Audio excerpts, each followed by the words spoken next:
Guys, it's Lewis from Aspiring Gent here, and we have another episode. Again, can't apologize enough for how much of a break I've been taking on these things, but I got some really cool things in the work that I'm hoping to share through podcast form here in the next couple of weeks about a business I'm starting and different avenues that I've been really going after since COVID has happened.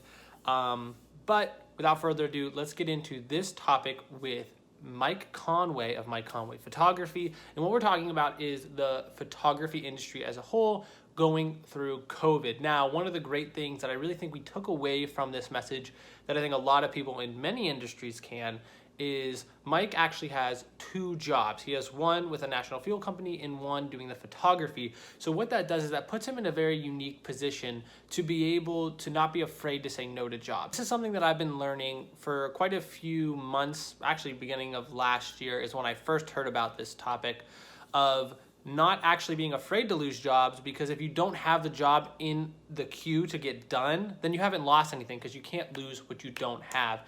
And so many creatives and so many business people just discount themselves and throw out dropped prices and giving their services away just to land a job because they think a job is better than no job. But seriously, guys, being able to know your worth, sticking with your price, and telling somebody, I'm sorry, that's just not going to work for me, and moving on to the next client is actually one of the greatest things you can do for your business. And I think that Mike hits that topic right on the head towards the end of the podcast, so stay tuned to listen to that. If you have any suggestions or people you would like to see on the podcast, please let me know, guys. This stuff is so helpful when I'm not having to do this research myself. Just shoot me some names, even if it's yourself. Don't feel awkward. Okay, let's get into the conversation. So what I like to do first is start off and just say a little bit about who you are, what you do. So if anybody who may be listening to this podcast can kind of understand what it is you're doing. Okay, well, I'm Mike, owner of Mike Conway Photography. I've been, I would say, close to 10 years now I've been doing this, and I enjoy every little bit of it. Just, being behind the camera, capturing everyone's moments is just, it's very special to me to be able to provide that for somebody, and also because I really enjoy the art form of getting into it. And, just like finding the angles, working with all these different clients. It's something that I'm very passionate about, and I really do enjoy. Yeah. So pretty much he's got the experience. He knows what he's doing. But take it 10 years back. What was it like for young Mike getting into the industry? How'd you know this is what you wanted to do? How'd you find this as a passion of yours? Funny. So finding out about my career path started with meteorology. I wanted to be a storm chaser when I first began it, and that's what I wanted to do. Then, there's a lot of schooling, and I found out what I really loved to do was not only the storm chasing. Well, I'll get into that with my landscapes, but it was the video stuff with just working with cameras and just being able to capture things, editing, producing a product that was really creative and fun. And that's really what kickstarted it. And then in 2011, I was down at the Erie Days, and the newspaper said, "Hey, we're looking for a photographer with Go Erie the Times," and I had my camera on me, and so he offered me a card, or I gave him a card, and then he called me the next day and offered me a job at the Times.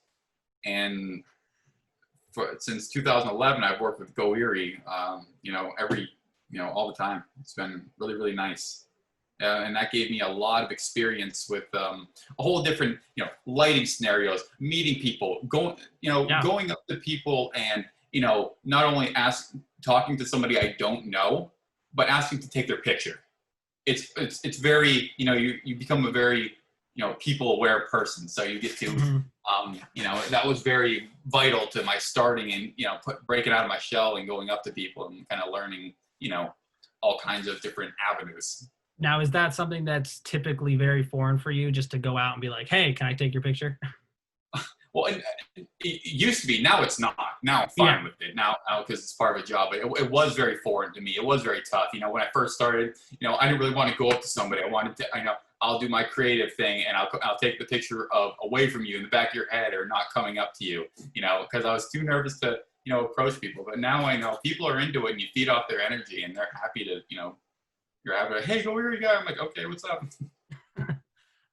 Now, walk through a little bit about I don't know if you've thought about it to this extent, but kind of like what you've worked through mentally about getting over that hurdle. Because I think just knowing some people in the industry of photography and doing a little bit with my sister here and there. I know it's something that a lot of people can struggle with because it's so easy just to hide behind the camera. But Sure. what are some of those like active steps to be like, no, this is my job. I need to be out there. I need to put the subject at like this rest so that I can get the best photo of them. Yeah. Well, I can relate to a subject because, you know, I had a friend like who had a business there. They wanted to model some suits. Okay. So I thought I was going down there to kind of photograph it, but yet no, I became more of a model. So I was for the first time on the other side of a camera experiencing what everybody else is, what I traditionally am so comfortable giving orders and, you know, posing and doing all this stuff. I was so used to that, I didn't know what to do with myself on the other side of the camera. So it gave me a new, you know, approach and respect to what I'm doing to my client, like how awkward it can feel. So I really, you know, I try to emulate on and making it more comfortable for them. And it was never an easy thing for me to go up to people. In high school, I was the shyest person that you would ever meet. I wouldn't, you know, I really, really was. And it really helped me get over so you asked like what the hurdle was. It was just putting myself out there, you know, and especially when I said with Go Erie, it forced me to interact with people as a job. This was my requirement to go, you know, so it forced me to break out of my bubble and, you know, kind of talk to people and ask them and say, hey, can I take your picture? Or, you know, sometimes they say no, sometimes they say yes. But traditionally, people are excited to, you know, be a part of something. So they're happy to see me there, you know? Yeah. And I think especially in your case is like, because you're working with Go Erie and it's a news network, like, yeah, you don't always understand that some people want to be asked. But like some people would be like, oh, it'd be so cool to be featured or to be published in something. That a lot of people are like, hey, maybe asking isn't going to be awkward, but it's going to be a great way to connect. You're 100%. 100%. So you wanted to be a storm chaser. What kind of, I mean, maybe you haven't given up on the dream, but what was it that was like, okay, no, I'm going to do photography. You said you're working with National Fuel. What was kind of like that for you? Like, so the whole storm chasing thing, I still do that because I really, yeah, well, I mean, I don't exactly chase them, but I do my best if they're out and around to go and photograph them because they're beautiful and because they're, you know, intimidating, vast. You know, I have friends in this industry who really go out there. You know, Paul Gibbons is a massive like a landscape photographer. If you see some of the best storms in Erie, he's the guy you follow because I mean he's out there grinding like I wish I could. But okay. So that was that question. What was the other part of it? Just kind of what was that decision like for you to be like, okay, this is the new avenue I'm going down? Photography, National Fuel, like. Okay, so the National Fuel was a good 8 to 4:30 job. Something that's I've always, you know, it's not something I'm, you know, I'm very thrilled and very lucky to have, you know, the benefits and everything with this job. So it's something I'm very, you know, happy to be working there, and it gives me the opportunity to have such a nice, pretty much a second full-time side hustle with the photography. So, you know, 8 to 4:30 during the day, you know, opens up my evenings and weekends all year round. Like I have no quarrels between the two. So it's provided a nice outlet for both of them. Where I know, you know, I have my day job, my insurance covered and all that stuff. And then my side hustle with everything with photography. So it's a nice and easy blend.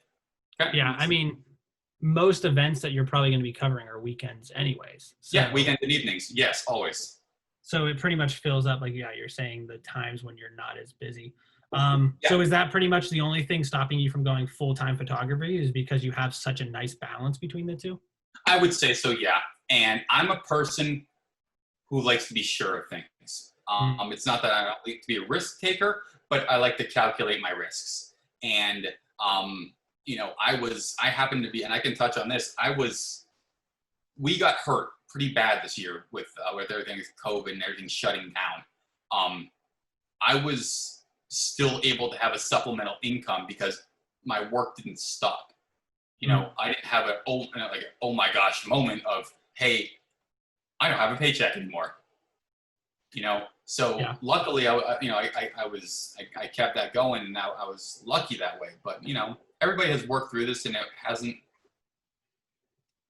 From what I hear, it wasn't as bad as we thought it was going to be client-wise.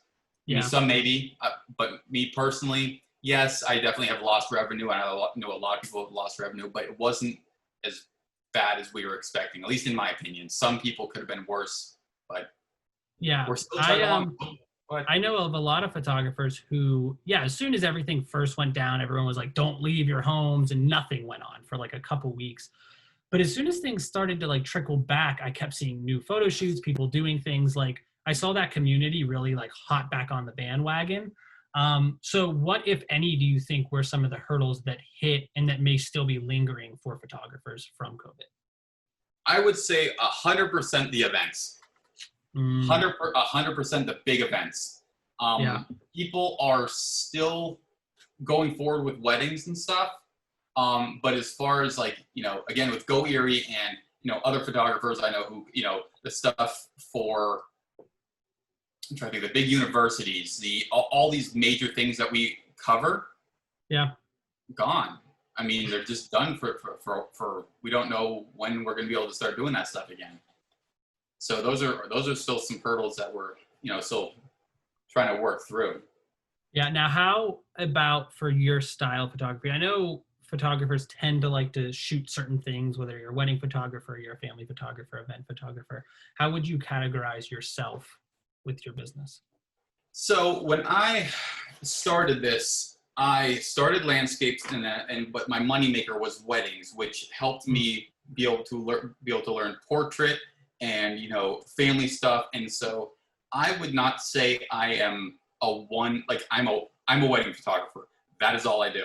I can say with 100% certainty that's not who I am. I am I'm very versatile with it. You know, I know how to do the corporate.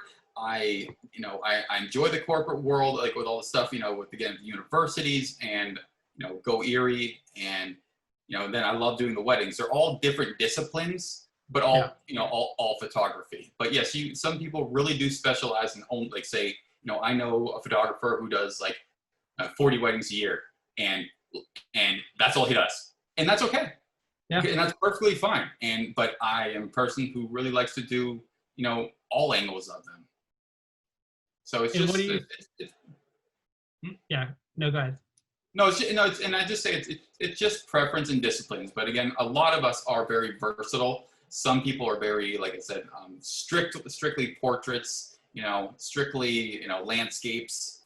Mm-hmm. I'm a person who likes to do all of it. Well, which if you had to pick, which one is your favorite to do?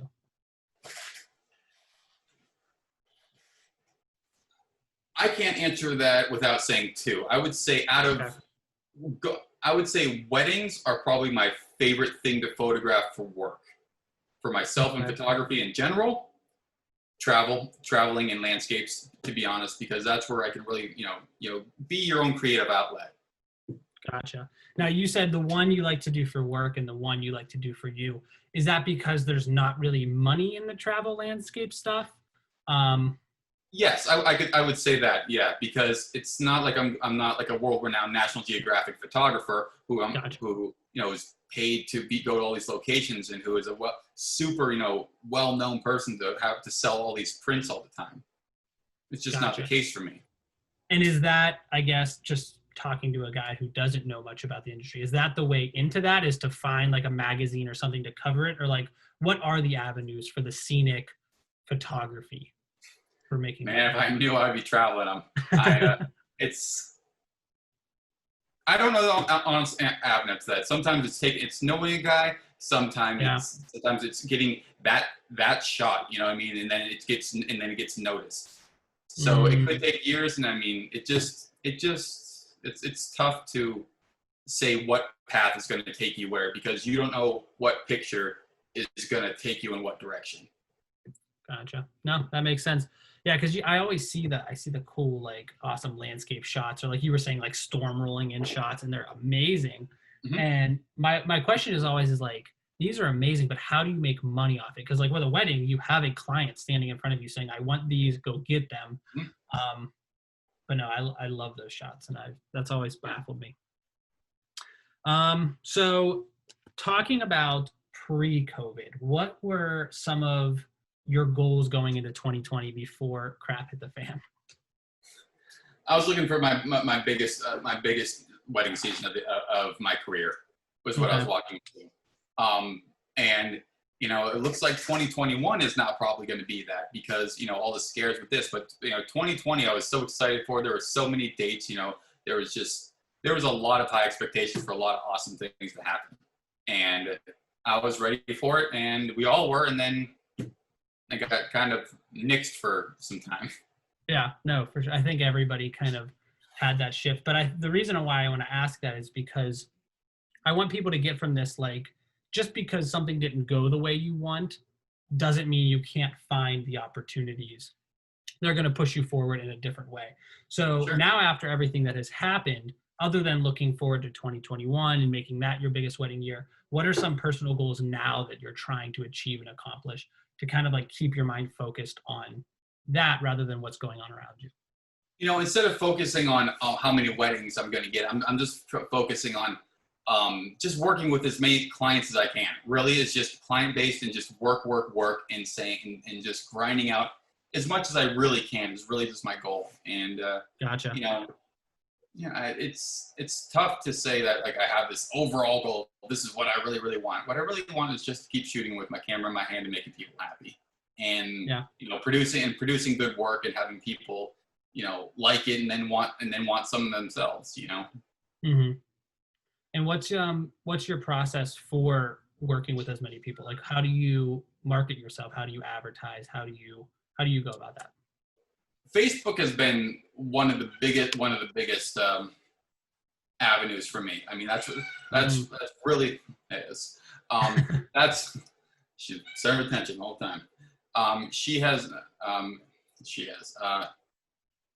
Facebook has been huge for that because it's a very marketable thing, and it seems that I have a pretty good following on that. Gotcha. And I've tried the Google ads. I'm not sure. Like I've been trying to hit and miss with that. I'm seeing what is working and what's not. I know. Now for Facebook, is that mostly just organic content that you're just taking a picture, posting it, and you get leads from that, or are you actually going out, starting campaigns, advertising, promoting? I've done both, and I do get a lot of views from stuff. I also get, organically, I get plenty of attention as well. But I definitely get more views when I pay for them. I mean, when you put the campaigns together and get the reach. So I think that's what Facebook helps. wants you to do. Yeah. Oh yeah. They want you to pay to play at this point. Of course. Because another thing is there's a lot of I feel like there's photographers everywhere nowadays. Anybody who has a picture taking device is now a photographer in their Instagram bio. And there are some of them that are really good, but because there's so much noise, you can't distinguish who you want to work with because you've got to make yourself stand out. You've got to be known. And I think a lot of photographers struggle with that business side of things. Like, how do I promote myself? How do I get in front of the right people so that I can rise above all the noise? Has that been something that you've struggled with, or have you always been more entrepreneurial? Oh gosh, no, I wasn't known for I wasn't as well known as I am more so now. I mean, I'm not like the biggest and best in Erie, but I would say my name is definitely like if you were to ask or look it up, like say like my Conway photography, I've worked with this person. You build such a client piece that so many people kind of word of mouth travels a lot. So the more you work with, the more clients you get. And as far as, and you're right, there's a ton of noise out there because there is a lot of new upcoming photographers, and like it's like, oh my gosh, this guy's good, this girl's good, like this person's good. It's you never know because there are some really good photographers in Erie that are not well known. Like I see their work, I'm like, what am I not doing? Because that's amazing. Yeah. No, and I think there's a lot of aspects that go into it, like determining what your value is. Like, how do I know when I'm going to charge somebody? How am I going to stick to that? Because so many photographers, they'll even reach out to me and they'll undersell themselves without me doing anything. it'll be like, hey, I'm a photographer in the area. I'd love to do a photo shoot. And then I reach back like, okay, cool. Yeah, we'll talk about it. And they'll be like, and if you do it by this time, I'll give you a percentage off. Okay. Okay. And if you do it by this time, I'll give you extra photos and we'll do extra. And I'm like, why are you like so quickly to like discount yourself when Sure. you need to know your value? And that's kind of as soon as you said that, I'm like, wow, you're really pushing. He hasn't even said no. Yeah, exactly. Like you were ready to already say yes, and like this person hasn't even. And it was already like, oh, okay, I'll do this, this, and this, and this. Like that's not necessary. Yeah. But and do you fine. find that with people that like reach out to you? Because I think people take photography for granted because other than your time and your skill set, you're not buying a product, you're not shipping it. It's not really a discount to you other than saying, hey, I don't think your time's worth it. What, like, how do you deal with that when people actively ask for a discount? That's a tough question. Because I haven't had too many people ask for such a discount. They've asked to price it. I tell them the price, and say they ask for a little bit more, and then I say that's not part. I know you tell them it's just not part of the package. this is this, and this is set price here, and this is a set price here. I'm very strict on my pricing. I think it's fair, and it's what's the word I'm looking for? Like almost like competitive, like you're not. That's like the word. asking... Yeah, there it is. And competitive with everybody else around here. It's and at this point, my work speaks for itself. If people really like it, and then they're going to hire me. But I'm also not offended if they're looking at another photographer and they like his work a little bit better. That's okay. It's we are here for you, and we all have our different styles. And you hire a good name and the style that you want. So, because everybody does everything just a little bit differently. I have some really close friends that we shoot close, but we are different. Mm-hmm. Do you think that it could come down to that you're not afraid to lose a client? Like if they don't want to pay your price, it's like, oh, that's fine by me. I'm not.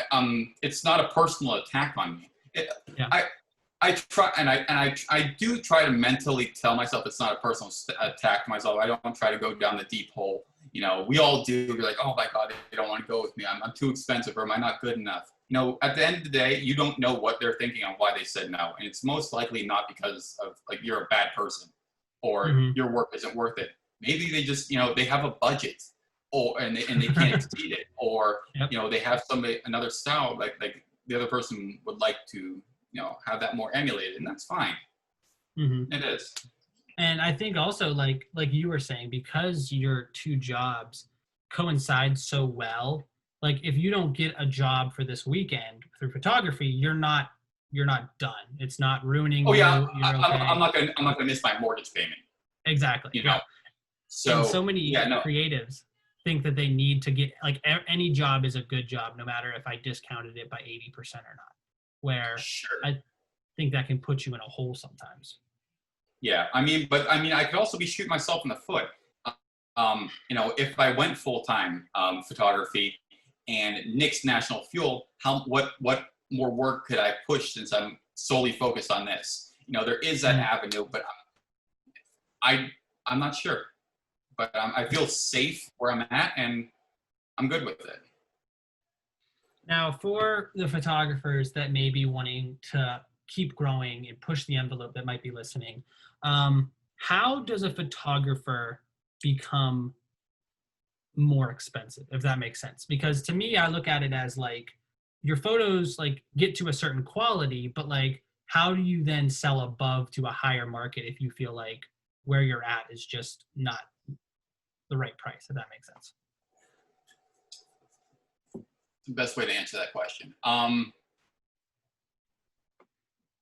You're asking how I don't undersell myself, or well, I'm talking like how does a photographer in general charge more for what they do? So like in my instance, if I'm selling someone a suit and I want to get to a higher level of clientele, I would then bring in better fabrics. I would make a better construction. I would make the jacket more functional, maybe better performance, more stretchy. And that way it's like a selling point to that customer, like, oh, this is why the price is up. What does a photographer do to kind of raise their price? So not only being a photographer is clicking the button and producing something, it is, how you treat them.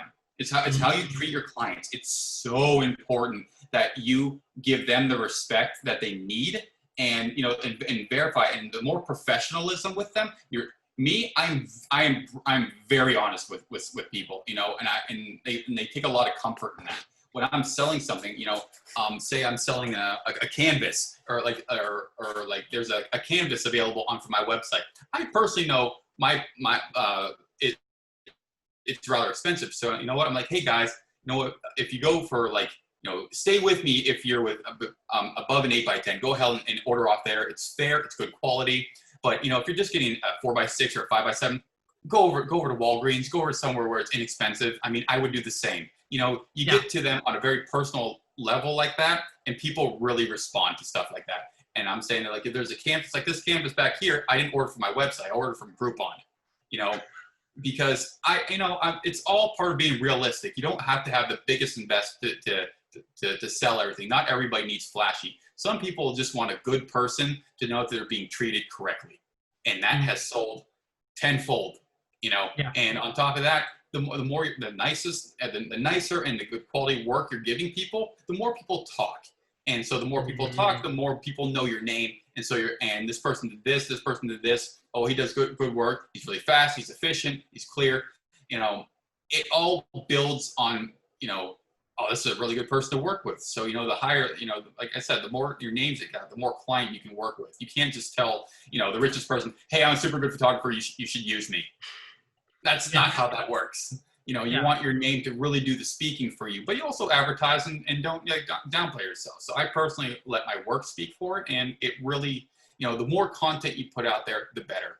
And I'll tell you what really kickstarted my business is this logo right here. Having a logo is something that has really, really, really helped put it like a brand on my business. Gotcha. Everybody you can do the small copyright stuff, but having a brand that people follow and see oh, hey, I've seen that MC before, or the Rob Frank, all these well-known people, and the Matt Klecks, and Paul Gibsons, and all these other photographers.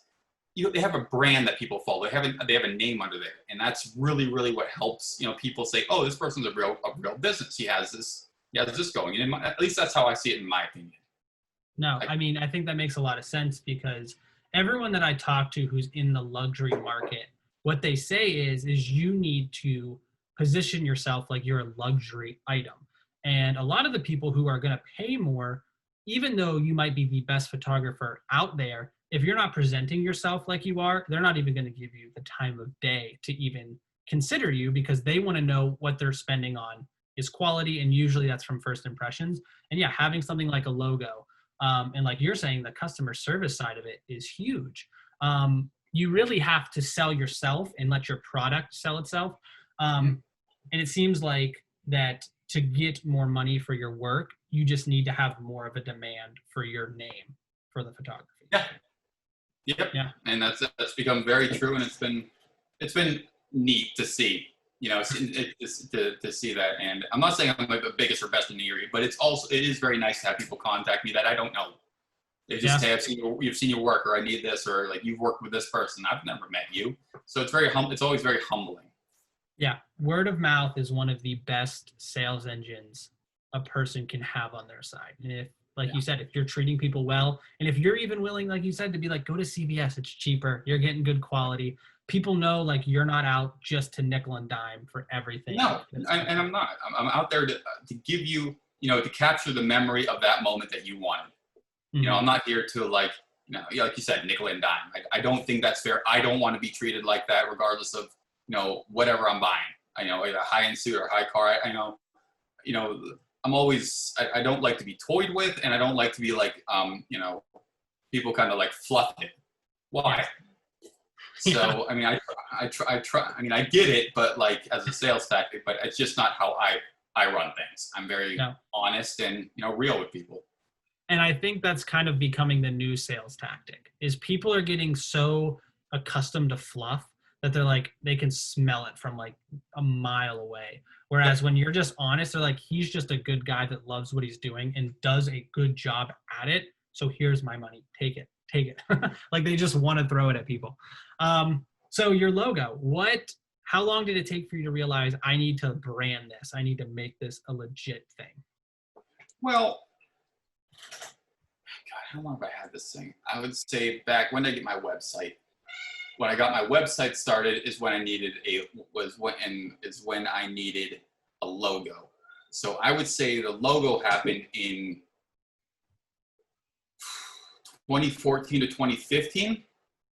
Okay. I would say, and that's and that's when I would say the website happened as well. And I'll plug my buddy Steve Pushkar, who created this, and he did an outstanding job. I just told him kind of what I wanted, and he took it and just made one of the, I get compliments like your logo is sweet, like that looks really good. And my buddy did it. If you ever need one, like having a good logo helps so much. Like I said, branding, and people recognize it. So again, the more they see it and the more, Yeah.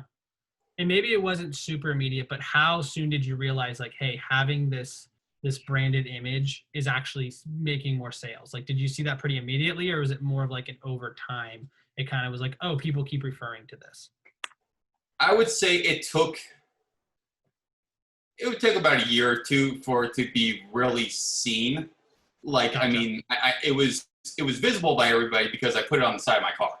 I drive. I mean, I put my logo on my vehicle, and I drive around as it's free advertisement. And so, but it took a while for people to say, "Oh, hey, yeah, I know that. I've seen that MC, or I've seen that." It over time, people really start, remembering and seeing it. Or you did this. You were there. You were at that event. I saw you at this event, and my daughter was there. So it just, it took a little while, but people started really to know and see it. It's not an overnight thing. Oh, I got a logo. You're going to come book me. Yeah, and I think the cool thing about that piece of advice is I think a lot of photographers probably think they have a logo. And like you said, it's that little watermark thing that they put on, the thing that they like throw on little like hidden images so it was theirs.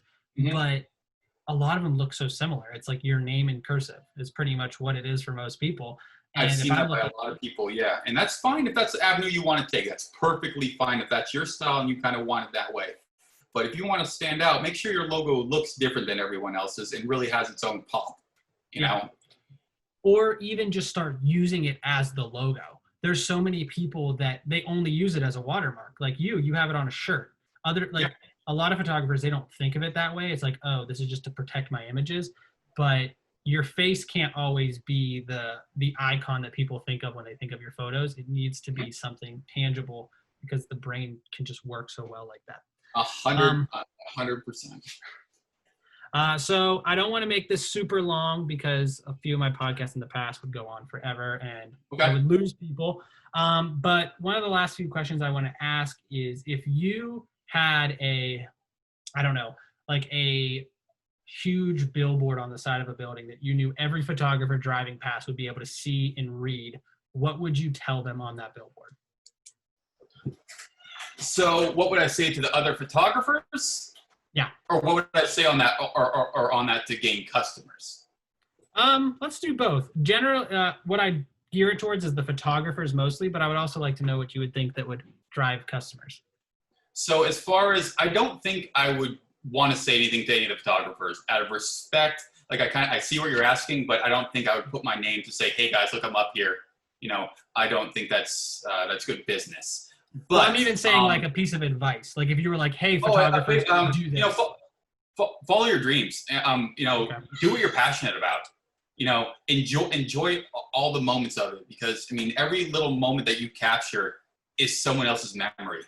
It's not. It's a click for us. It's a click for us and a memory for them. So that's truly how I try to look at it that way. And what was the other one? The other one was, what would you throw on it to try and attract customers as like an advertisement piece? Man, putting you on the spot. Yeah, book me now. Book me now. No. QR I'll be code. honest on that one. I'm not sure how I would want to word it to others on a billboard, because I would Okay. again, I would direct it to probably a specific item. Like I'd have to direct it specifically. I'm not sure if I could do it as a candid. Mike Conway photography. He'll get the shot. It's hard for a billboard because you're not, like you said, you're not advertising to just anybody driving past. You want to find that one person who has that particular need for your photos and then speak their language rather than like, hey guys, I'm the best. Hey guys, come to me. This is me. Come look at me. Yeah. So that's like it would be cool to be on a billboard, but I'm not sure if like I'd have to have a specific reason to do so. Yeah. No, for sure. I think billboards are for the most part overrated and shouldn't be used for the most part, especially if you're doing something so specific. Like what you're doing is you're looking for a specific type of customer. Maybe like a car dealer where everybody needs a car. But okay, cool. So let's end it up with just some talking about your business. Kind of use it as an opportunity to plug something if you want something cool is coming up or something you want to let people know about. This is the time for you just to dump it out. As far as anything new, I wouldn't say there's too much new, but I'm always looking. I'm always here ready for new clients and to work with as many people as I can to make as many memories and happy moments for people, whether it be taking a picture of your wedding, or it's a headshot for your corporate work, or 1-year-old photos. I'm happy here. I'm happy and ready to work with every and anybody. I just love creating things for everyone. Okay, and if someone wants to do that, where can they find you? How can they get in contact with you? I got MikeConwayPhotography.com. And then all the handles. There's Instagram, Facebook. All that good stuff. I'm always available. Always get back to you within the day. Awesome. Speedy delivery. Well, speedy I try to response, be, man, because say. you never want to be that person lingering on that email, like, because you'd be on that receiving, you send something, then you'll hear back from like, so I always try to stay plugged into the clients as much as I can. That's awesome. One last thing I forgot, I didn't see it on my notes here that I did want to ask you. Sure. But as far as your training goes, because like you said, you love doing it all, but each area of photography is a little bit different on how you might want to capture it. So because you do so much, and from what I see on your Instagram and Facebook, you do it all so well. What was kind of like that training process? Was there anything formal about it, or just kind of like kicking it around, figuring it out? A lot of trial and error. Okay. A lot of trial and error, and trying to see what lenses or what lighting works with what look, what Lightroom preset will be good with this picture, what setting, and it all takes time to develop what's going to work best for that scenario. It's never just like the same thing for everything. Everything has a different look. So you have to approach it with an open mind every time, knowing your basics, know what you've always done before, but going into it with an open mind, being ready to work with what's new. I guess that's horribly worded, but I mean. No, that makes total sense, because especially seeing you said you've been doing this for 10 years.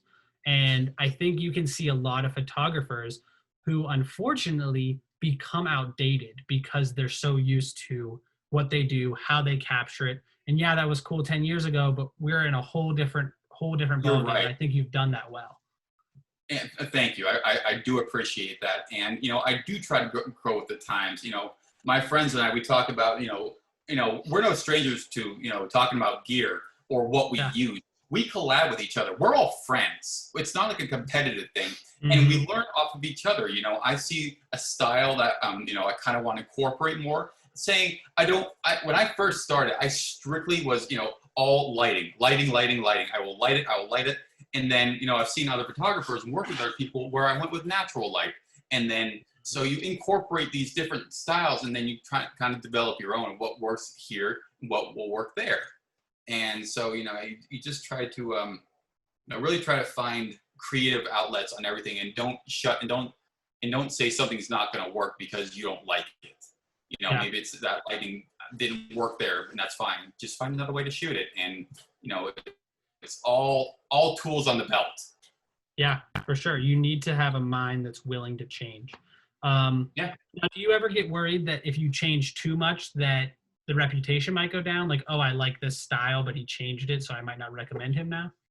Do you ever think that's a real thought? Yeah, I've thought about that because and I have trying to grown my style into. If you've seen it, it's very very, very vibrant colors, and I've seen that's paid, and I like that style, and the clients seem to really like that. So I've also honestly asked them, like, hey guys, on a personal note, like between these two photos, which one would you like? On Friends or something. Like, I would ask them, like, what is your preference? If you see this, which one would you want on your wall?